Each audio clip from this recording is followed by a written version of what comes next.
प्रथम लगाएगा राध्या पर बड़ा इल्जाम। हाँ जी दोस्तों, निहारिका की चाल होगी कामयाब। अब आगे नर्स की लापरवाही की वजह से रजनी की तबीयत होगी खराब। नर्स रजनी को देगी गलत दवाई और रजनी की तबीयत बिगड़ जाएगी। लेकिन नर्स रजनी की तबीयत खराब होने का इल्जाम राध्या के ऊपर लगाएगी।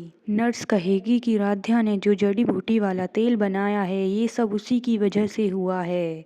सभी घरवाले नर्स की बातों में आ जाएंगे और राध्या को ही दोषी मानेंगे।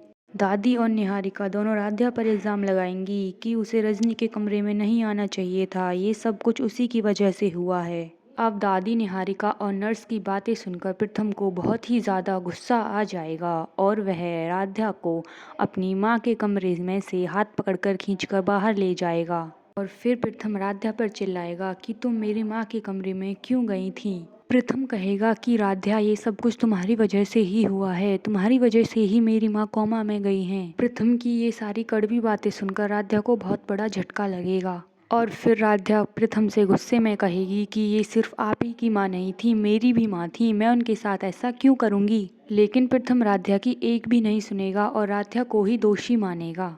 और कौन कौन चाहता है कि रजनी जल्दी से ठीक हो जाए और निहारिका की सच्चाई सभी घर वालों के सामने आ जाए, कमेंट में ज़रूर बताना। Thanks for watching.